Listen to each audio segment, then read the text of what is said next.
Shalom, shalom à tous les fidèles de Shalom TV. Je suis la sœur Suzy Muntu, servante du Seigneur. J'œuvre principalement dans le chant.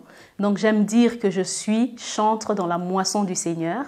Et aujourd'hui, par la grâce de Dieu, nous allons partager au travers de ce thème qui nous a été proposé. Qui m'a touché? Qui m'a touché, c'est l'une des phrases célèbres, de questions célèbres que le Seigneur Jésus a pu adresser à une femme.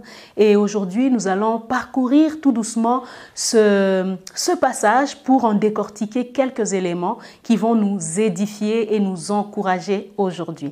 En tout cas, que le Seigneur vous bénisse. Nous remercions également vraiment toute l'équipe de Shalom TV pour cette confiance, pour vraiment cette marque de considération, de nous appeler afin de partager la parole de Dieu. Mais avant toute chose, nous allons prier. Prions ensemble. Éternel notre Dieu, toi le Créateur du ciel et de la terre, tu as créé, Seigneur, tout ce que nous voyons par ta parole. Laisse que, Seigneur mon Dieu, ce partage autour de ta parole puisse créer dans nos cœurs, Seigneur mon Dieu, quelque chose de durable et qui nous fera avancer dans notre marche avec toi. Que celui ou celle qui va encore entendre, Seigneur, ce partage soit touché au plus profond de lui et que tu puisses, Seigneur mon Dieu, l'aider, ô Éternel mon Dieu, dans sa marche avec toi, à marcher, Seigneur, tel que, ô Éternel, tu le désires vraiment. Sois loué, sois béni à jamais. Amen. Amen. J'espère que vraiment vous êtes bien installés. Nous allons commencer par la lecture de la parole de Dieu. Qui m'a touché? Cette phrase, cette question, nous la retrouvons dans les évangiles de Luc 8. Je vais lire de 40 à 48. Alors, la Bible nous dit ceci. À son retour, Jésus fut reçu par la foule, car tous l'attendaient. Et voici, il vint un homme nommé Jairus, qui était chef de la synagogue. Il se jeta à ses pieds et le supplia d'entrer dans sa maison, parce qu'il avait une fille unique d'environ 12 ans qui se mourait. Pendant que Jésus y allait, il était pressé par la foule. Or, il y avait une femme atteinte d'une perte de sang depuis 12 ans et qui avait dépensé tout son argent pour les médecins sans qu'aucun n'ait pu la guérir. Elle s'approcha par derrière et toucha le bord du vêtement de Jésus. Au même instant, la perte de sang s'arrêta. Et Jésus dit: « Qui m'a touché ?» Comme tous s'en défendaient, Pierre et ceux qui étaient avec lui dirent: « Maître, la foule t'entoure et te presse, et tu dis: qui m'a touché ?» Mais Jésus répondit: « Quelqu'un m'a touché, car j'ai connu qu'une force était sortie de moi. » La femme, se voyant découverte, vint toute tremblante se jeter à ses pieds et déclara devant tout le peuple pourquoi elle avait touché et comment elle a été guérie à l'instant. Jésus lui dit: « Ma fille, ta foi t'a sauvée, va en paix. » Amen. En tout cas, un passage qui me bouleverse à chaque fois que je le lis. Ici, on peut voir que si on remonte un peu plus haut dans le chapitre 8, on voit que Jésus était sur la barque avec les disciples. Il y a eu une tempête. Et la tempête a fait que les disciples étaient vraiment troublés. Et le Seigneur leur a reproché quelque chose que j'aimerais qu'on puisse retenir. Il leur a reproché le manque de foi. Et en avançant encore, le Seigneur Jésus, dans sa marche, dans son voyage, il retrouve un démoniaque qui avait des légions de démons dans son corps, dans son âme. Et le Seigneur Jésus a fait quelque chose pour cet homme, il a été délivré. Et encore une fois, comme on vient de le lire, il rencontre Jairus. Il rencontre Jairus qui lui dit: « Mais Seigneur, il y a ma fille qui est malade, ma fille unique, viens faire quelque chose. » Et la Bible nous dit qu'il y avait une foule qui était là en train de repousser parce que le Seigneur avait déjà fait tant de choses et il rencontre cet homme, il y avait une grande foule. Et c'est dans cette foule qu'on retrouve cette femme dont on ne connaît pas le nom, mais une femme qui a été remarquée par le miracle qu'elle a reçu. Alors, cette question qui m'a touchée a suscité de l'étonnement auprès des disciples. Et Pierre dit au Seigneur Jésus, mais il y a eu toute une foule, mais c'est normal que les uns et les autres te touchent. Mais comment tu peux dire qui t'a touché? Et j'aimerais vraiment que nous puissions, au travers de cette exhortation, retenir deux choses. La première chose, ça va découler de cette question. Comment toucher le Seigneur? Comment peut-on, au milieu d'une foule, au milieu de tout ce qui peut se passer dans nos vies, dans les réalités que nous connaissons aujourd'hui, le monde qui est en train de passer par des périodes délicates, comment toucher le Seigneur? C'est la première chose que nous voulons voir ensemble. Alors, comment cette femme a pu toucher le Seigneur? Premièrement, c'est par sa foi. Parce que vous allez remarquer qu'à la fin, le Seigneur lui dit, va et ta foi t'a sauvé, va en paix. Donc la première des choses, c'est la foi. Et j'aime bien dans ce passage une précision qui a été donnée. La femme, elle dit dans son cœur, en elle-même dans son cœur, que si je touche le pan de la robe de cet homme, je serai guérie. Donc, elle avait la ferme conviction dans son cœur que ça va se passer tel qu'elle l'a médité en elle-même. J'aimerais vraiment nous exhorter, bien-aimés, à savoir que notre foi plaît à Dieu. Notre foi plaît au Seigneur. Ayons cette démonstration des choses qu'on espère. Ayons cette foi comme la parole le décrit si bien. La foi, c'est la ferme assurance des choses qu'on espère et une démonstration de celles qu'on ne voit pas. Elle n'avait pas encore vu ce son s'arrêter, qu'elle avait déjà cru. Que si je touche, alors je verrai. Donc cela veut dire quoi? Cela veut dire, bien-aimé, que notre foi doit être en action. Dans le livre de Jacques, on nous dit, montre-moi ta foi, moi je te montrerai mes œuvres. Donc la foi, c'est quelque chose que nous devons exercer.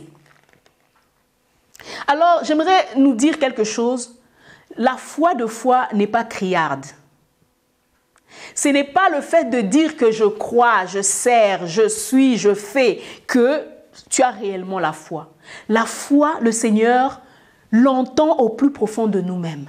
Donc, ne parle pas beaucoup, ne le crie pas tout haut, vis-le. Et exerce ta foi. Alléluia. La foi se voit par les œuvres. Vous savez, les œuvres, c'est quoi? La vie de tous les jours. Ta foi va se voir dans ta façon d'aimer. Ta foi va se voir dans ta façon de pardonner ton voisin, ton prochain. La foi peut se voir dans la détermination que tu as dans un projet quelconque.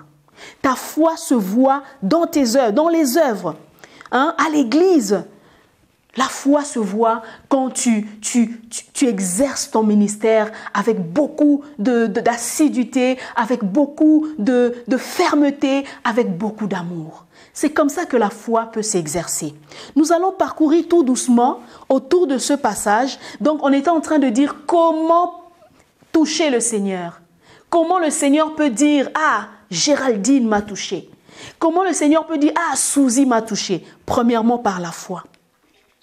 Et souvenons-nous que la Bible le dit, je l'ai déjà dit tout à l'heure, que sans la foi, il est impossible de plaire à Dieu. Parce qu'il faut que celui qui s'approche de Dieu puisse croire que Dieu existe et qu'il est le rémunérateur. Je pense que c'est ce que cette femme a fait. Elle a cru en l'action de Jésus, en tout ce qu'elle a entendu parler. Parce que pour croire en quelqu'un, tu dois d'abord mettre ta foi sur des choses réelles. Donc elle a entendu que dans la barque, il a calmé la tempête. Elle a entendu qu'il y avait un démoniaque avec des légions que le Seigneur a délivré, a guéri. Et il a encore entendu que Jésus était en train d'aller dans la maison de Jairus pour guérir sa fille unique. Et donc elle a dit, et moi je vais rester comme ça? Non, non, non, non, non, je dois activer ma foi, je dois toucher, ne fût-ce que le pan de son vêtement et je serai guérie. Et c'est ce qu'elle a fait. Elle a mis sa foi en action. Elle a cru que Dieu, Jésus-Christ, était le rémunérateur de ceux qui le cherchent. Et elle a cherché, elle a trouvé et elle a reçu son miracle. Alléluia. Alléluia. Et j'aime bien la conclusion de ce qu'on a lu comme passage lorsque le Seigneur Jésus dit « Vois, ta foi t'a sauvé ». Donc, pour vous dire que quand tu mets la foi au Seigneur, c'est cette foi qui te sauve. Parce que tu peux aller de pasteur en pasteur, tu peux aller de prophète en prophète. On peut t'imposer les mains, on peut t'imposer les coudes, on peut t'imposer les pieds. Lorsque dans ton cœur, tu n'as pas la ferme conviction que la chose qu'on est en train de prier pour toi va arriver, cela n'arrivera pas. C'est la foi qui te sauvera. Mets ta foi en l'Éternel, mets ta confiance en Jésus et sache que si tu mets réellement ta confiance, le Seigneur va faire pour toi quelque chose. Alléluia. Et je voudrais nous parler d'une deuxième chose. Toujours dans cette question, comment toucher le Seigneur? La première fois, nous avons parlé de la foi, une foi active, une foi qui se manifeste dans les œuvres de tous les jours. Mais la deuxième chose, j'ai remarqué quelque chose de cette femme. Elle s'est distinguée de la foule. Alléluia. Cette femme s'est distinguée de la foule. Vous savez, dans une foule, il y a de tout. Dans une foule, il y a des gens qui se bousculent. Ah, moi, je vais être à côté de lui. Ah, oui, Jésus. Des questions peut-être. J'imagine un peu l'histoire. Peut-être qu'il y avait des gens qui lui posaient des questions. Mais vous allez où en ce moment? Vous allez chez Jairus? Est-ce qu'on peut aller avec vous? Je ne sais pas comment ça s'est passé, la délivrance de la personne démoniaque. Certainement, il se disait des choses. Il y avait tout ce qu'il y avait. Mais cette femme s'est distinguée. Elle n'était pas dans la foule pour parler de n'importe quoi. Elle était déterminée. Elle s'est distinguée par sa détermination. Et j'aimerais vous dire quelque chose. Cette femme n'a pas touché Jésus physiquement. Parce que si c'était le cas, alors la Bible l'aurait peut-être vraiment signifié.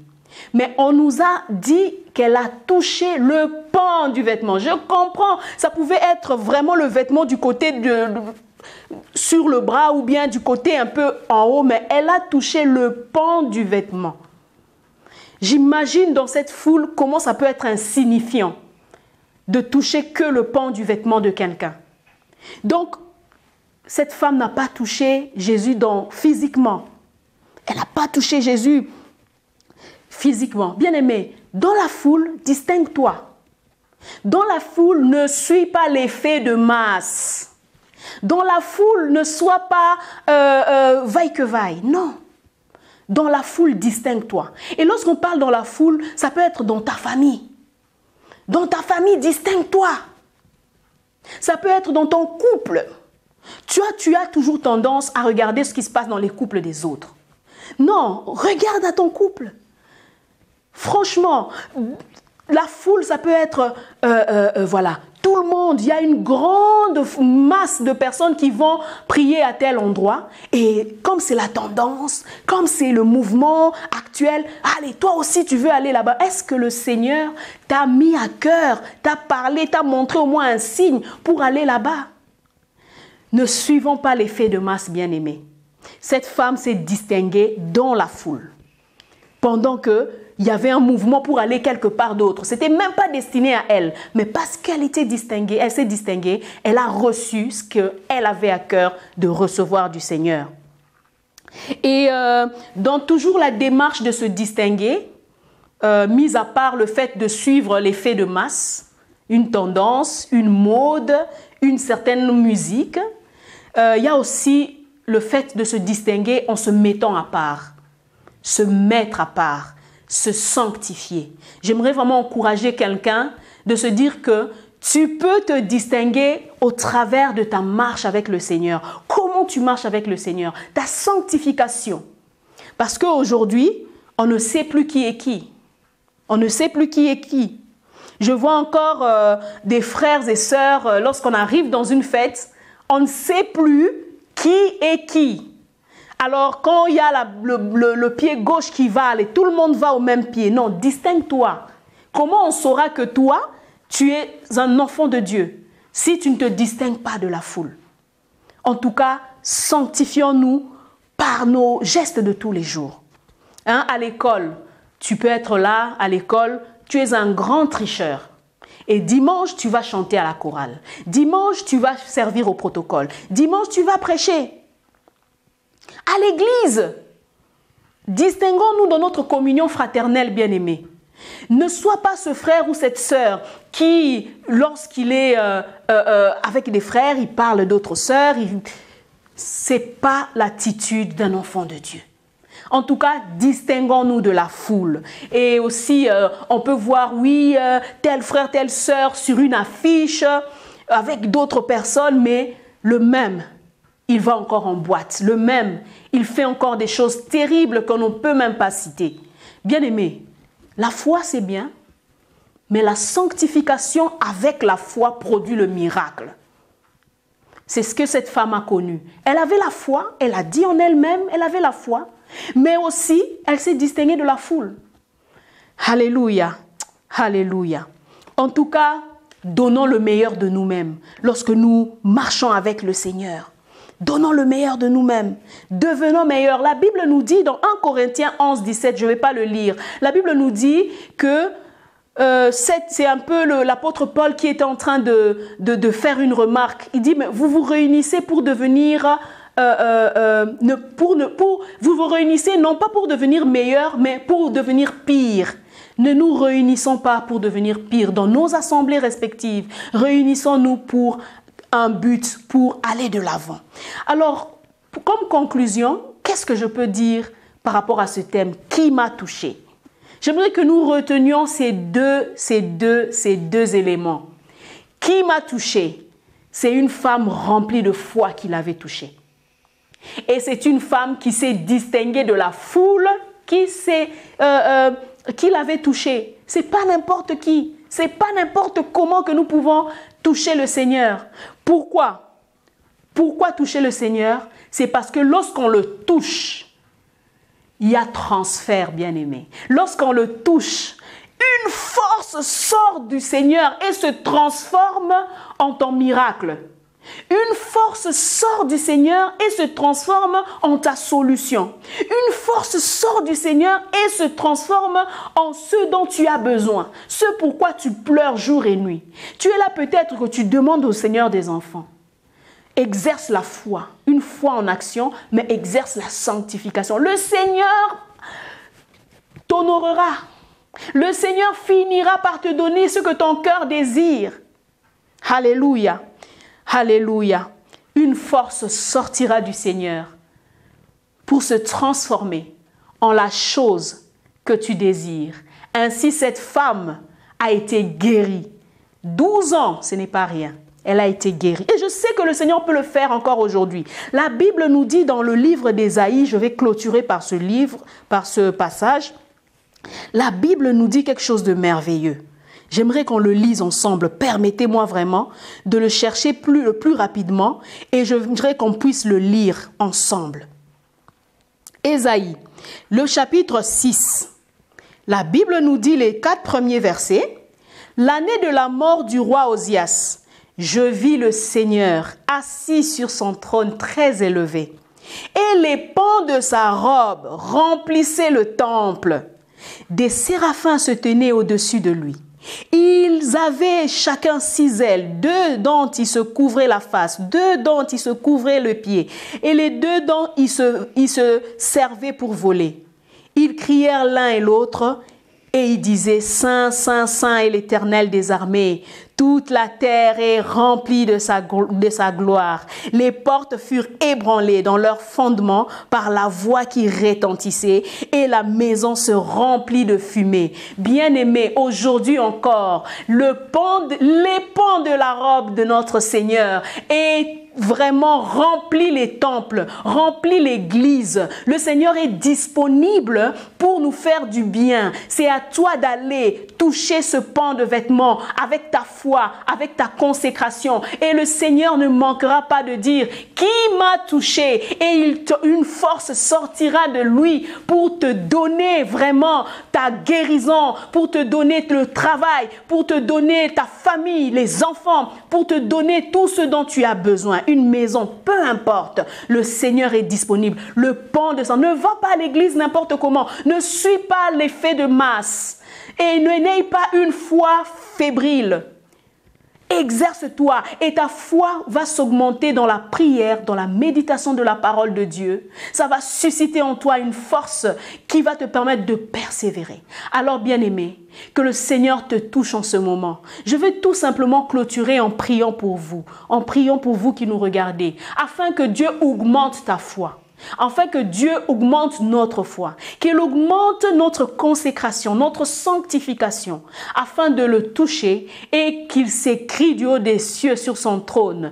Qui m'a touché? J'espère que ça serait toi. J'espère que ça serait moi. J'espère que ça sera nous. Nous serons dans le lot de ceux qui touchent le Seigneur. Alléluia. Prions ensemble. Éternel notre Dieu, ta parole, elle est merveilleuse. Elle produit en nous, Seigneur mon Dieu. Oh, Éternel, la force, la foi, la joie. Oh Dieu, merci pour cette exhortation. Et oh Éternel, en ce moment que je prie pour mon frère qui me regarde, en ce moment où je prie pour ma sœur qui nous regarde. Seigneur, j'appelle ta puissance, Seigneur mon Dieu, afin de toucher, afin, Seigneur mon Dieu, d'honorer la foi de mon frère et de ma sœur, afin que tu puisses aussi, Seigneur mon Dieu, à ceux qui n'ont pas assez de foi, Seigneur, toi qui ne demandes qu'une foi semblable aux graines de sénévé, mais à celui qui n'a même pas cette foi-là, j'appelle que tu puisses augmenter sa foi, afin de croire que toi tu es capable et qu'il puisse dire comme cette femme a dit, si seulement je touche le pan de son vêtement,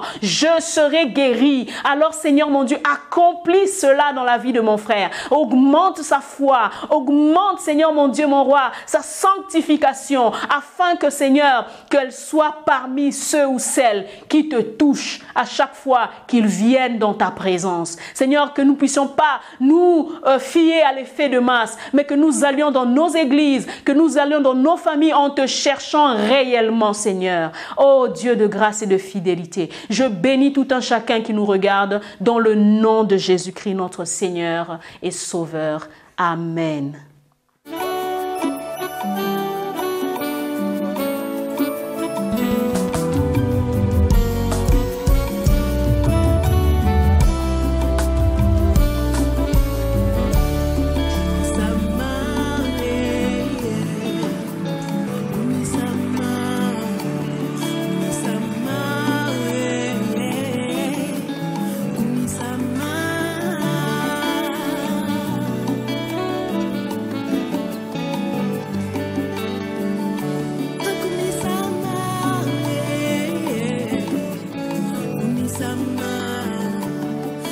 Shalom, bien-aimés, c'est votre sœur Suzy Muntu. Je vous invite encore une fois le 23 septembre à partir de 17h30 à la Ruche Théâtre. La Ruche Théâtre, cette salle qui va nous accueillir pour un moment merveilleux devant Sa Majesté. N'oublie pas ce rendez-vous, invite aussi autour de toi.